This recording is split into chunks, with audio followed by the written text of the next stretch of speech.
Hello everyone, welcome back to my channel. কেমন আছো সবাই? আজকে শিবরাত্রি কেমনভাবে তোমরা উদযাপন করলে অবশ্যই কমেন্টে জানিও। সবাইকে বলবো একটা করে লাইক করে দিও। যারা এখনো পর্যন্ত ভালোবেসে চ্যানেলটিকে সাবস্ক্রাইব করোনি অবশ্যই করে নিও। আজকেও দিতে পারি রাতে ঘটনাটা তোমরা দেখছো আজকে শিবরাত্রির, অথবা হতেও পারে যে ঘটনাটা আমি শিবরাত্রির পরের দিন তোমাদের সাথে শেয়ার করছি। তো চলো এখন ঘটনায় ফিরি। ঘটনাটা আমরা শুনবো আজকে, থাম্বনেল দেখে তোমরা বুঝতেই পেরেছো। ডানকুনির একটি পরিত্যক্ত ভুতুড়ে বাড়ির একটি ঘটনা শুনবো, যেখানে দিনের বেলাও মানুষ যেতে কিন্তু বেশ ভয় পায়। হ্যাঁ, এমনই একটা জায়গা ডানকুনিতে আছে, যেখানে বাড়িটা বহু পুরনো একটা বাড়ি। সেই বাড়িতে আজ থেকে প্রায় ৭৫-৭২ বছর আগে মানুষ বসবাস করত। কী কারণে তারা সেই বাড়ি ছেড়ে চলে গেছে সেটা আজও পর্যন্ত কিন্তু রহস্য। কিন্তু বাড়িটি বেশ বড়। বাড়িতে অনেকে ওই বাড়িতে কিন্তু ভাড়াও এসছে। ওই বাড়িতে অনেকে ভাড়া এসছে, কারণ যাদের বাড়ি ছিল অ্যাকচুয়ালিও, শেষ যে বসবাস করেছে তারই বংশধরের বাড়ি ওটা। সে কিন্তু কলকাতার মধ্যে কোনো একটি জায়গায় থাকে। সে কিন্তু ওই বাড়িটি ভাড়া দেয়, মানে একটা সময় দিতেন। ওই বাড়িতে অনেকেই কিন্তু ভাড়া এসছেন, বিশেষ করে কোনো সাংসারিক পরিবার এরকম ধরনের মানুষজন না। যারা এসে হয়তো অনেকে কলকাতার নিয়ারেস্ট কোথাও কাজ করে, অনেক ঘর ভাড়া খোঁজে, তো তো ব্যাচেলার ছেলে বা যারা ধরো বিহার সাইড থেকে আসে, এরকম কলকাতায় কাজ করে, তাদের কিন্তু ওই বাড়িতে অনেকবার ভাড়া থাকতে দেখা গেছে। কিন্তু ৩ দিন ৪ দিন থাকার পর সেই বাড়ি ফাঁকা হয়ে যায়। ৩-৪ দিন পর দেখে যে ওই দুটো হাঁড়ি, একটা থালা, মানে টুকটাক যাবতীয় জিনিস রান্নাবান্না নিয়ে ঢোকে। আবার সব ব্যাগের মধ্যে গুছিয়ে নিয়ে, কাঁধে একটা জামা কাপড়ের ব্যাগ নিয়ে তারা আবার বেরিয়ে চলে যাচ্ছে। পাড়ার লোক হামেশা দীর্ঘদিন এগুলো কিন্তু দেখতে থাকে। পাড়ার লোক ভাবতে পারে না যে এদের সাথে হয় কি। কাউকে জিজ্ঞেস করলে, যারা ওই বাড়িতে ধরো বসবাস করেছে ২-৩-৪ দিন, জিজ্ঞেস করলে তারা বলতে চায় না। তারা বলেন যে না, অন্য জায়গায় ভাড়া পেয়েছি, আমার কাজের থেকে আসা যাওয়ার একটু দূরত্ব হয়ে যাচ্ছে, তার জন্য চলে যাচ্ছি। তো আমরা বুঝতে পারি না, একটা মানুষের দূরত্ব হতে পারে, একটা মানুষের দূরত্ব হতেই পারে, কিন্তু যত মানুষ আসে তারা তো দূরত্ব দেখেই কেনে, তারপরেও কিন্তু তারা চলে যায়। তাহলে এটা কিভাবে সম্ভব? এটা তো কোনোভাবেই আমরা, মানে কোনোভাবেই ধারণা করতে পারি না যে একটা বাড়ি আমি দেখে নিচ্ছি, একটা জায়গায় কাজ করছি, তবেই তো আমি বাড়িটা নিচ্ছি ভাড়া। এবার ওই বাড়িতে থাকার প্রায় ৩-৪ দিন পর সে আবার ওখান থেকে বেরিয়ে চলে যাচ্ছে। কি অদ্ভুত না? একদম অদ্ভুত ধরনের একটা ঘটনা। এবার আমি ঘটনাটা তোমাদের সবাইকে একটু ওপেন বলি যে অ্যাকচুয়ালি বিষয়টা কি। এই ঘটনাটা যে পাঠিয়েছেন সে ওইখানেই থাকে, তার বাড়ি হচ্ছে ওইখানে। আর তার বাড়ি থেকে, মানে ওই বাড়িটা ছাদে উঠলে দেখা যায়, যে ভুতুড়ে বাড়িটা ছাদ থেকে দেখা যায়। সে বলে, হামেশাই আমি রাতের বেলা, জানি না কেন আমার এটা হয়, আমি যখন ওয়াশরুমে যাই তখন আমি না, ওই আমাদের দোতলায় যখন থাকি ওয়াশরুমে, কারণ যে ঘটনাটা পাঠায় তা সে দোতলায় থাকে, বোনটি বলছে, আমি দোতলায় আমার ঘরে যখন থাকি রাতের বেলা, যখনই আমি ওয়াশরুমে যাই, আমি জানি না কেন আমার না ওই বাড়িটার দিকে একবার জানলা দিয়ে আমাকে দেখতেই হবে। মানে এরকম কোনোটা দিন নেই যে আমি ওই আমার জানলা দিয়ে, মানে আমি ওই বাড়িটা দেখিনি, এরকম কোনো দিন নেই, মানে আমাকে দেখতেই হবে, এরকম একটা ব্যাপার। তো সেরকম আমি কোনো সময় কিছু দেখিনি, মানে যখন আমি এই ঘটনাটা পাঠাই। তারপর আমাকে বোন রিসেন্ট, আমি অ্যাকচুয়ালি ওই ঘটনাটা না কোথাও যেন মিসিং করে ফেলেছিলাম। যখন পড়েছিলাম তখন বেশ ইন্টারেস্টিং, আমি বুঝেছিলাম বেশ মজাদার আছে, ভালো লাগবে। তারপর এত ঘটনা আসতে থাকে, আমি ঘটনার মাঝে হারিয়ে ফেলি। আর হোয়াটসঅ্যাপে তো খুঁজে বের করাটা পসিবল না। প্রত্যেক দিন এত মানুষ আমার সাথে যোগাযোগ করে, আমি হারিয়ে ফেলি। সত্যি কথা বলতে, সবাই তো এক ডিপি রাখে না, আর ফোন সেভ করে নাম্বার রাখাটাও আমার পক্ষে সম্ভব না। আর ডিপিও চেঞ্জ হতে থাকে, তো সেখানে খুঁজে পাওয়াটা তো পসিবল না। বোন আমাকে রিসেন্ট বলে যে দিদি ভাই, আপনি আমার ঘটনাটা শেয়ার তো করলেন না। তখন আমি বললাম, কি হলো দেখি তো। ওই সময় আমি ঘটনাটা আবার একবার পড়ি, পুনরায় তখন পড়তে আমার মনে পড়লো, হ্যাঁ এই গল্পটা তো বেশ ভালো ছিল, এই ঘটনাটা তো আমাকে বলতে হবে। তখন ও আবার লেখে যে আপনি যখন বলেননি তখন আমি আমার সাথে একটা ঘটনা ঘটেছে, আমি সেটাও জানাই। তখন আমি ওকে উত্তর দিই যে বোন, আমি হারিয়ে ফেলেছিলাম তোমাকে হোয়াটসঅ্যাপ থেকে, কিছু মনে করো না, তোমার যা আছে আমাকে বলো, আমি অবশ্যই শেয়ার করব। তখন ও আমাকে বলে, দিদিভাই আমি হামেশাই সাইকেল নিয়ে বাইরে বেরোই। পায়ে হেঁটে আমার যাওয়াটা মনে হয় যেন অনেকটা সময় লাগে। আমি সাইকেল নিয়ে যখনই বেরোই, আর আমি যখন ওই যাই না, তখন ওই বাড়িটার কাছ থেকেই যেতে হয় আমাদের বাড়ির সব্বাইকে। এ শুধু আমাদের বাড়ি বলে না, আমাদের বাড়ির পাশেও অনেকগুলো বাড়ি আছে, ৪-৫টা বাড়ি, সব ওইখান থেকেই রাস্তা, আমাদের ও ছাড়া আর কোনো রাস্তা নেই। বোন বলছে, দিদিভাই আমি সাইকেল নিয়ে ঘুরিয়ে ওই দিক থেকে যাচ্ছি, ওই রাস্তা দিয়ে হঠাৎ করে একটা ধাপ করে ওই বাড়ির দোতলা, ৩ তলা বাড়িটা, কিন্তু দোতলায় একটা ধাপ করে আওয়াজ হয়। মনে হলো যেন সিমেন্টের কোনো একটা বড় চারি বা কোনো পিলার বা ছাদের যে ইট হয় কিছু একটা ভেঙে মেঝেতে পড়লো, এইরকম একটা আওয়াজ হয়। তো সাথে সাথে আহ, বোন সাইকেলটা নিয়ে ওখানে দাঁড়িয়ে পড়ে। যখন দাঁড়ায়, ও অ্যাকচুয়ালি ভয়তে দাঁড়িয়ে পড়ে। যখন দাঁড়ায় তখন দেখছে সামনে দিয়ে একজন, ওদের ওই পাশে থাকে একটা ছেলে, তো সে আসছে, ওরে আসছে, ওই বোনের থেকে বয়সে ছোট। তো বোন ওকে বলছে, ভাই দাঁড়া দাঁড়া দাঁড়া। তো ছেলেটা তখন দাঁড়িয়ে বলছে, কি রে দিদি, ওর নাম ধরে, আমি এখানে নামটা ওর বলছি না। তখন বলছে, কি হয়েছে রে দিদি, তুই এই বাড়ির কাছে দাঁড়িয়ে?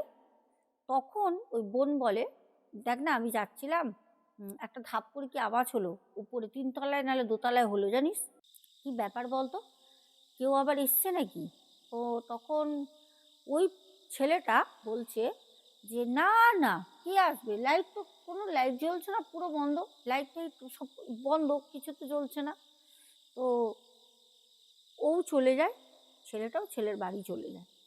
ও যখন যেই কাজে গেছে বাজারে সাইকেল নিয়ে, ও যখন সন্ধেবেলা আসছে, ফিরছে, যায় তো সন্ধেবেলা, আসছে যখন প্রায় সন্ধে হয়েই গেছে, আসছে যখন, তখন হঠাৎ করে ওর যেন মনে হলো ওই ঘরের নিচটা পুরো খোলা, মানে এমনি জানলা নেই, শুধু ঘরের একটা আউট, যেরকম হয় না ঘরের আকৃতি ওরকম করা, তার উপরে ঘরগুলো আছে, ওগুলো আবার তোমার যেতে পারবে না কেউ, লক করা থাকে, তারপরে গেটে দরজা জানলা সব বসানো আছে। নিচের যে ঘরটা, সেই ঘরটা হাট করে খোলা, আর কোনো জানলা বা দরজা কাঠের কিছু নেই। তো হঠাৎ করে ওর মনে হলো ওই গেটের দরজার সামনে কেউ দাঁড়িয়ে আছে, কেউ দাঁড়িয়ে আছে, যে ওকে দেখছে দাঁড়িয়ে। ও তখন ওখানে দাঁড়িয়ে ওইদিকে তাকায়। ও একটু সাহস আছে, যার জন্য ও দাঁড়ায়, অন্য কেউ হলে হয়তো ট্রেনে সাইকেল চালিয়ে বেরিয়ে যেত। ও ওখানে দাঁড়িয়ে ও তখন বলছে, কে ওখানে কে, ও কথাটা বলে। এবার যখন বলে না, তখন ও লক্ষ্য করে, দেখবে ফাঁকা ঘরে যদি কেউ দৌড়াদৌড়ি করে, একটা কম্পন হয় কিন্তু, ঠিক আছে, তো সেরকমই একটা কম্পন হয়েছে, কেউ একটা আছে। তো ও ভেবেছে কিছুদিন ধরে ও পাড়ায় ছেলেমেয়েদের সাথে মিশে, তো বলছিল যে এরকম টিম টিম করে সব এখানে ঢোকে, লাইট টাইট ভেঙে দেয়। ও ভেবেছে এরাই তাহলে লাইট ভাঙে, আর এরাই এই ঘরে প্রেম করতে ঢুকেছে, নিশ্চয়ই কিছু তো একটা ঘটছে। ও সাইকেলটা স্ট্যান্ড করে রীতিমতো খুব ফরওয়ার্ডলি ও ঢুকে যায়, ও ভিতরে ঢুকে। ও যখন ভিতরে ঢুকতে দেখছে না কেউ নেই, আর ওইখান থেকে বেরোনোর একটাই রাস্তা, যেখান থেকে ও ঢুকেছে ওই দরজায়, বেরোবে কোথা দিয়ে? ও তখন বলছে যে আরে কেউ তো নেই। ও সাথে সাথে ব্যাক করে সাইকেলের কাছে, ভয়তে খুব তাড়াতাড়ি এসছে, সাইকেলের কাছে এসে সাইকেলে উঠেছে। উঠে যখন ও ওখান থেকে বেরোবে, তখন পেছন দিয়ে ওই বোনের বাবা বোনের নাম করে ডাকে, কিরে তুই এখানে সাইকেল নিয়ে দাঁড়িয়ে? তখন ও একটা নিস্তব্ধর মধ্যে দেখবো, হট করে তুমি ভয় পেয়ে রয়েছে, ওর মধ্যে কেউ তোমায় ডাকছে, কতটা ভয় লাগবে। তখন ও, বাবা, ও তুমি, ওহ সত্যি বাবা, জানো না কি হয়েছে, তাড়াতাড়ি এসো তাড়াতাড়ি এসো। তখন তার বাবা কাছে আসে, বলছে কী হয়েছে? তখন সেই বোন বলে যে বাবা জানো এরম এরম ব্যাপার আমার সাথে হয়েছে। বলছে তাই নাকি? এবার ওর বাবাকে বলছে, বাবা তুমি আমার কথাটা শোনো, কি হয়েছে জানো? তোর বাবা বলছে কি হয়েছে বল। তুই এখানে দাঁড়িয়ে দেখে আমার হঠাৎ মানে মাথাটা চমকে গেল, তুই এখানে ফাঁকা ঘরের সামনে, আর এই বাড়ি তো সবাই জানিস দিনের বেলাও লোকে মানে এখানে আসেই না, যাতায়াত করতে হয় করে, তুই এখানে দাঁড়িয়ে কি ব্যাপার রে? তখন বলছে বাবা জানো আমি যখন গেলাম এরকম একটা শব্দ পেয়েছি। তো ওই ছেলেটার কথা বলে, বুড়ো বুড়ো করে ডাকে, যে ভাইটা পড়ে যাচ্ছিল বলে বুড়ো এরকম শুনেছে, ও ওখানে দাঁড়িয়েছিল, আর এখন যখন আসছি এরকম এরকম ব্যাপার। তো তখন তার বাবা বলল যে চল চল বাড়ি চল। মেয়ের কাঁধে হাত দিয়ে তার বাবা হেঁটে আসছিল, দুজনে গল্প করতে করতে বাড়ি যায়। বাড়ি যাওয়ার পর আমাদের যে বোন ঘটনাটা পাঠায়, বলছে দিদিভাই আমার সাথে কেন এরকম হলো আমি বুঝতে পারলাম না। আমি তো কোনো রকম কোনো সময় এরকম ভয় পাই না। অদ্ভুতভাবে বোন বলছে দিদি আমি বাড়ি যাওয়ার পর খাওয়া দাওয়া করি, বাবা আবার মাকে কথাটা শেয়ার করে। আমার মা তো সেই গজ গজ গজ গজ করতে শুরু করে, কেন তুই গেছিস, কি ব্যাপার, কি দরকার, কি। আমি বললাম দেখো ওরকম রাগারাগি করো না, সেরকম কোনো ব্যাপার না। হ্যাঁ আমি ওই রাস্তা দিয়ে যাচ্ছিলাম, এরকম আওয়াজ পেয়েছি, আসার সময় সব কিছু বলি। যাই হোক, মা চিৎকার চেঁচামেচি করার পর এবার বাড়িতে যখন ঢুকি দিয়ে চুপচাপ মানে খেয়ে দিয়ে শুয়ে পড়েছি। রাতের বেলা আমার রুমের মধ্যে একটা পচা দুর্গন্ধ, এত পচা ভ্যাপসা দুর্গন্ধ, ঘরে মানে টেকা দায় হয়ে গেছে। আমি সমানে অফ পাচ্ছি আর কাশছি। আমার মা নিচ থেকে উপরে যায়, কে বলে কী রে, কি এত কাশছিস কেন, কি হয়েছে, অফ পাচ্ছিস কেন, কি হয়েছে, গ্যাস অম্বল হলো নাকি? আমি বললাম না মা গ্যাস অম্বল তো হয়নি, তবে আমার না শরীরটা ভালো লাগছে না। তো মা মাথায় আমার একটু তেল দিয়ে দিল, তেল দিয়ে মা মাথায় হাত বুলিয়ে দিল, আমি না ঘুমিয়ে পড়েছি। আমার মা কখন বেরিয়ে চলে গেছে আমি জানি না, গেটটা ভেজিয়ে দিয়ে। এবার রাতের বেলা ঘুমের ঘোরে মা লাইটটা অফ করে দিয়ে চলে গেছে পুরো। মা মানে পুরো আমার ঘরে একটা জিরোডুম জ্বলে, সেটাও মা জ্বালায়নি, পুরো ঘর অন্ধকার। এবার আমার একটা সময় ঘুমটা হালকা হয়, তা আমি ঘুরি যখন, দেখলাম একটা নিঃশ্বাসের আওয়াজ আসছে। তাই আমি ভাবলাম মা মনে হয় ঘুমাচ্ছে। তা আমি না আবার গায়ের মধ্যে হাত দিলাম, গায়ে হাত দিলাম, বেশ ঠান্ডা হাতটা। তা আমি ঘুমের ঘোরে না অতটা তো আর কিছু করিনি। মা ঘুমাচ্ছে, নিঃশ্বাসের শব্দ হচ্ছে যখন, মা মাথায় তেল দিয়ে দিয়েছে, মা মাথায় হাত তুলে দিচ্ছিল, মা হয়তো জানে চোখে আলো পড়লে হয়তো মাথা ব্যথা করতে পারে বা ঘুম ভেঙে যাবে, তাই হয়তো মা লাইট বন্ধ করে দিয়েছে। বোন বলছে দিদি ভাই আমি গায়ে হাত দিই, ঠান্ডা লাগে, আমি তারপর ঘুমিয়ে পড়ি। যখন ভোর হয় হঠাৎ আমার কিরকম যেন গাটা গোলাতে শুরু করে। আমি যখন ঘুম থেকে উঠলাম, উঠে আমি ফোনটা দেখি, ফোনে দেখি তখন 4:35, মানে ভোর প্রায় হয়েই গেছে। আমি উঠে ওয়াশরুম গেলাম, ওয়াশরুমে গিয়ে আমি বমি টমি হয়নি, এমনি গিয়ে আমি ফ্রেশ হয়ে একদম রুমে আসি। এসে আমি হালকা করে মোবাইলে একটা গান চালাই, ঠাকুরের গান, মা তারার। আমি হামেশা শুনি, মা তারার গানটা চালিয়ে আমি চুপচাপ শুনছি, চুপচাপ গানটা আমি শুনছি। আমার মা আসলো, আমার মা এসে বলল কী রে ঘুম হয়েছে রাতে? আমি বললাম হ্যাঁ মা হয়েছে। তুমি কখন গেলে, তুমি তো শুয়েছিলে আমার সাথে রাতে। মা বললো হ্যাঁ আমি তো তোর সাথে শুয়েছিলাম ওই 10-15 মিনিট, তারপর চলে যাই। আমি বললাম মা 10-15 মিনিট তুমি শুয়েছিলে, তুমি তো ঘুমাচ্ছিলে আমার পাশে। বলছে হ্যাঁ আমি তো শুইনি, আমি ওই খাটের মধ্যে এরকম হেলান দিয়ে তোর মাথায় হাত বুলাতে বুলাতে ঘুমিয়েছি, আমি তো শুইনি পাশে। আমি বলছি কি বলছো মা, তুমি পাশে শোওনি, আমার পাশে তাহলে কে শুয়েছিল? তো আমার মা বলছে না আমি তো পাশে শুইনি, আমি তো বসেছিলাম 10-15 মিনিট চোখটা বন্ধ করে তোর মাথায় হাত বুলাচ্ছিলাম, ওটা তো ঘুম বলে না, তারপর তো আমি চলে গেছি, আমি তো শুইনি। আমি বলছি এ ভগবান, তুমি শোওনি, তুমি চলে গেছো, তাহলে এবার আমার সাথে এটা কি হলো, আমার সাথে এটা কি হলো? এবার আমার মা বলছে কি হয়েছে? আমি মাকে বলছি মা এরকম এরকম ব্যাপার হয়েছে। মা আমাকে বলছে কি বলছিস? আমি বলছি হ্যাঁ। যাই হোক, মা তো মানে প্রচণ্ড পরিমাণে রাগারাগি করে। রাগারাগি করার পর মাকে আমি বললাম মা তুমি রাগ করো না, আমি সত্যি সত্যি বলছি, আমি নিঃশ্বাসের শব্দ পেয়ে যে তুমি পুরো লাইট অফ করে চলে গেছো। মা বলছে, না, তোর ঘরে জিরো ডুম জ্বলছিল। যখন মা বলছে, আমি সাথে সাথে গিয়ে দেখি আমার লাইটের সুইচটা অনই আছে, কিন্তু লাইটটা বন্ধ। মানে কোনো কারণে বা কোনো কিছুতে লাইটটা বন্ধ করে দিয়েছে। আমি অদ্ভুতভাবে ভাবলাম যে এই রকম আমার সাথে কেন হচ্ছে, কি কারণ? সেটা কি ওই বাড়ির ওখান থেকে আসার জন্য কি আমার এই ঘটনাগুলো ঘটছে? তারপরেও কিন্তু কোনো রকম ভ্রূক্ষেপ করিনি, কোনো রকম না। হঠাৎ পরের দিন কলেজ যাই, শরীরটা একটু ভালো থাকে দিনের বেলা, কলেজ যাই। তো কলেজে আমি আমার বান্ধবীদেরকে শেয়ার করি। এবার বান্ধবীরা বলল, চল একটা অভিযান করি, সবাই মিলে আমরা যাই হই হই করে, আমরা দেখবো ওখানে কি ব্যাপার। তা আমি বললাম যে, না না, ওখানে হই হই করে গিয়ে তো কোনো লাভ নেই, ওখানে গিয়ে কোনো লাভ আছে? যা আছে আছে। তো বললো, না না, চল না চল না, যাবো। ঠিক আছে, চলো। সবাই যাবো যখন, ভালো কথা, আমরা সবাই যাব। আমরা ওখানে আসি। এবার দিনের বেলা, তাও দিনের বেলা ৩টে ৩:৩০-র সময় সেই দিনই আসতে, তখন আমরা যেই ঘরটায় ভয় পেয়েছিলাম ওই ঘরটায় ঢুকলাম, দেখলাম ঘর ফাঁকা, সূর্যের আলো পড়ছে মেঝেতে, মাটি চটে গেছে মেঝেটা, ধুলো উঠছে, আমরা গেছি বলে পায়ের ধুলোগুলো উঠছে রোদে, হালকা হাওয়া দিচ্ছে। আমরা কিছুক্ষণ দাঁড়াই। আমার বান্ধবীরা বলে, তোরা এটা ভয় পাস, এখানে এরকম কিছু নেই রে, কি আছে বল ভয় পাওয়ার মতো? কিছুই নেই, দেখ পুরো ফাঁকা। ওরা আবার সেই হা হু, হ্যালো হ্যালো, কে আছো, মানে ইকো হচ্ছে তো ভয়েসটা। সবাই মজা করছে। দিয়ে সবাই যে যার মতো বললো, তুই বাড়ি চলে যা। আমি চলে আসলাম ওখান থেকে সোজা, ওরা ব্যাক করে যার যার বাড়ি চলে গেল।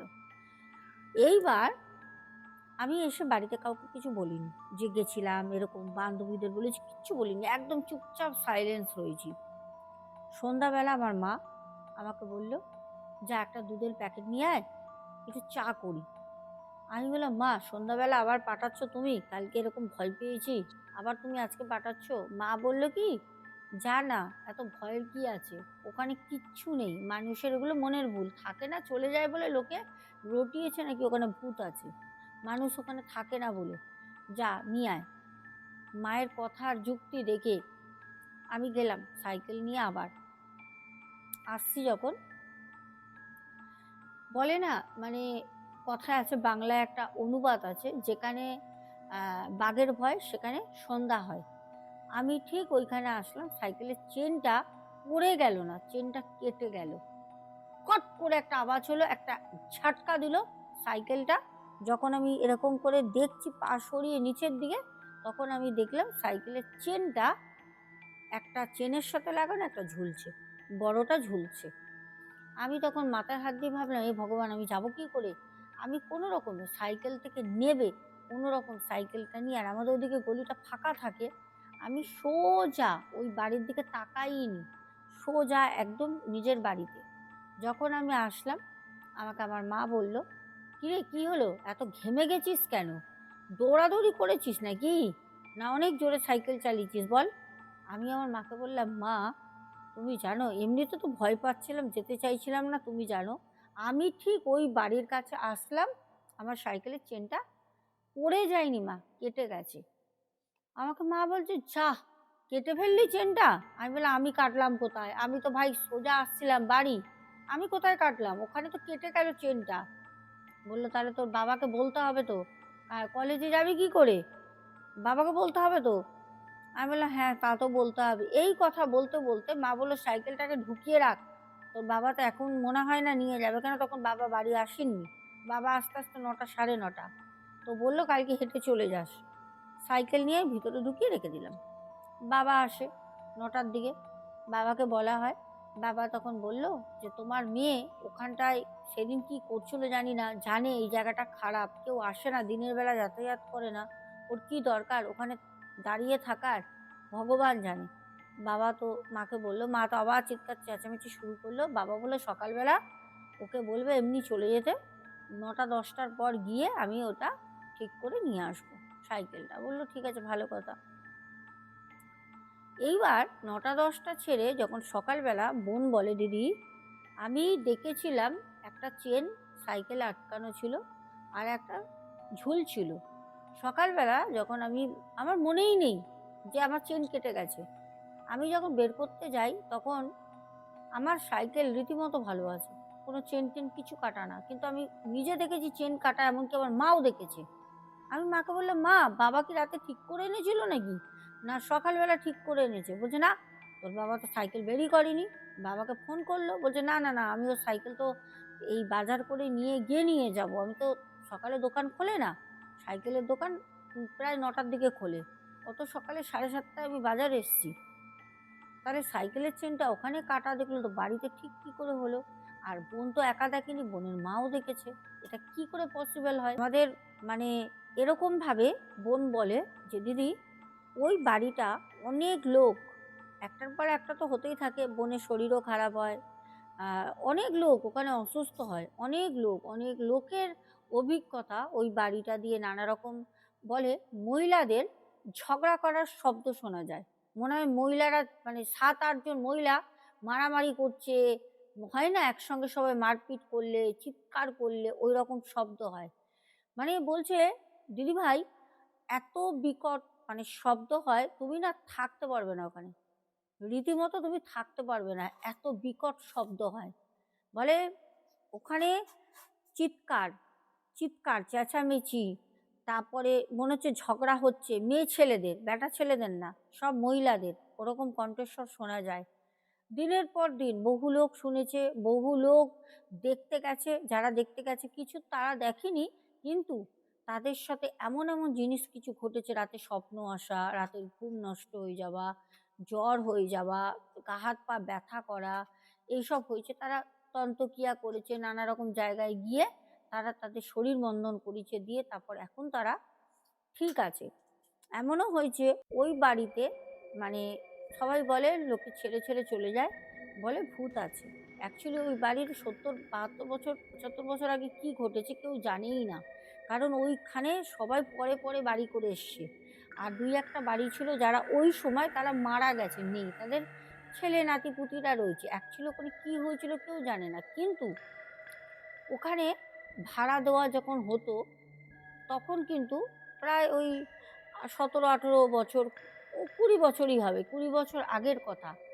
ওই সময় একটা ছেলে সুসাইড করেছিল দোতলার একটি ঘরে, গলায় দড়ি দিয়েছিল। তো অনেকেই বলে যে ছেলেটার নাকি চরিত্র ভালো ছিল না, অনেক মহিলা অনেক মেয়ের সাথে নাকি সম্পর্ক রাখতো। তো তারা নাকি একবার এসে সবাই মিলে ছেলেটাকে খুব পিটিয়ে গেছিল, জুতো টুতো দিয়ে মারে, হ্যাঁ মানে খুব মেরেছিল, পুলিশ টুলিশ করে দিয়েছিল, সব মেয়েদের সাথে ফোনে ফ্লটিং করতো, দেন নানা রকম গল্প করতো, হ্যাঁ ধরা পড়ে যায়। তারপর বলে যে ছেলেটা গলায় দড়ি দিয়ে মারা যায়, তারপর থেকে ওই বাড়িটা নাকি হানা বাড়ি হয়ে গেছে, ভুতুড়ে বাড়ি। আর সব থেকে বড় কথা, ওই যে মহিলাদের চিৎকার শোনা যায়, সবাই বলে ওই ছেলেটাকে যখন মেরেছিল তখন ওই রকম পাড়াতে 20 বছর আগে তো ছিল, বলে তখন ওই পাড়ার লোক দেখেছে, যারা যারা ওই সময় বাড়ি করে এসছে, জমি কিনে বাড়ি করছে, তারা দেখেছে স্থানীয়রা যে মহিলারা এসে জুতো পেটা করে, মারধর করে, চিৎকার চেঁচামেচি, বলে ওইটাই নাকি মাঝে মাঝে অমাবস্যার সময় শোনা যায়। ওই রকম আমাদের ঘটনা ডানকুনির এটাই ছিল, এটা একটা সত্য ঘটনা। সেই ঘটনার ফুটেজও আমার কাছে আছে, কিন্তু আমি ফুটেজটা না, রিয়েল ফুটেজটা আমি তোমাদের সাথে শেয়ার করতে পারবো না। সে মানে আমাকে বলেছে, দিদিভাই তুমি দিও না, কারণ পাশাপাশি থাকি, যদি কোনো রকম কিছু হয় বলবে বাড়িটা বিক্রি হচ্ছে না, উল্টা আমারও ক্ষতি, আমি যে ভিডিওটা শেয়ার করব দেন যে পাঠিয়েছে তারও ক্ষতি হতে পারে, তার কারণে আমার রিয়েল ফুটেজ আছে আমার কাছে। এমনকি ও ইদানিং লক্ষ্মী পুজোর পর পর এই 2025-এ দেখে, একদিন রাতের বেলা ওই বললাম ওর নেশা রয়েছে, বাথরুমে উঠলে ওই বাড়ির দিকে তাকাবে, বলছে ওই চাল রয়েছে যে একদম 3 তলার, যে ছাদের চাল থাকে সেটা টিনের, মানে পুরনো কালো টিনের, ওর উপরে বলছে দিদিভাই মনে হচ্ছে যেন কেউ বসে আছে। পরেক্ষণেই যখন ভালো করে দেখে, দেখে একটা আউল রাতের বেলা, বেশ বড় প্যাঁচা, একটা বড় প্যাঁচা ওর উপর বসে রয়েছে, মানে একদম জ্যোৎস্না রাত, পুরো প্যাঁচাটাকে দেখা যাচ্ছে। আর ওর বাড়ি থেকে খুব একটা দূরত্বে না তো। ঘটনাটা কেমন লাগলো জানিও, এবার কমেন্ট করে বলছো। প্রথম কমেন্ট করেছো আমাদের অ্যাঞ্জেলিনা সোরেন। তারপর সঞ্চারী চক্রবর্তী, দিদিভাই তুমি এখন আর কমেন্ট পড়ো না কেন? হ্যাঁ, পড়ি তো কমেন্ট, কে বলেছে পড়ি না?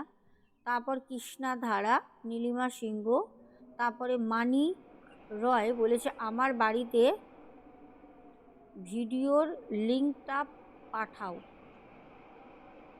মানে বুঝলাম না, কোন ভিডিও লিঙ্ক পাঠাবো? আর আমি কাউকে লিঙ্ক শেয়ার করি না, খুঁজে দেখে নিতে হবে। তারপর হচ্ছে মানিক রায় বলেছো কেমন আছো বনু, ভালো লাগলো ঘটনাগুলো। আচ্ছা। তারপরে জলি হাজরা, দিদিভাই প্রদীপ দাস, আয়ান হালদার, মিতা বসু, তারপর কমেন্ট করেছে শম্পা মিনি কিচেন, বাপন সাহা, তারপরে আমাদের রূপা দিয়ে বলেছে হার হার মহাদেব, হার হার মহাদেব, জয় বড় মায়ের জয়।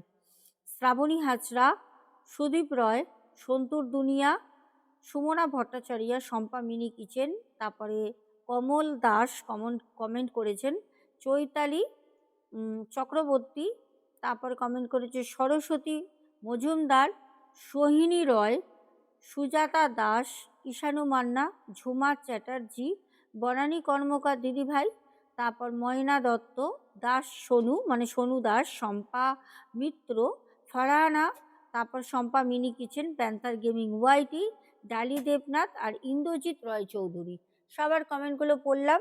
আজকের মতো ঘটনা এখানে ইতি করলাম। সবাই খুব ভালো থেকো। আর অবশ্যই তোমাদের কাছে যদি নতুন নতুন কোনো ঘটনা থাকে আমাকে অবশ্যই তোমরা যেরকমভাবে শেয়ার করো, যেরকমভাবে পাশে আছো সেরকমভাবে শেয়ার করতে থাকো। সবাই খুব ভালো থেকো, বড় মায়ের আশীর্বাদ সবার মাথার উপরে থাক। এখনের মতো গুড নাইট।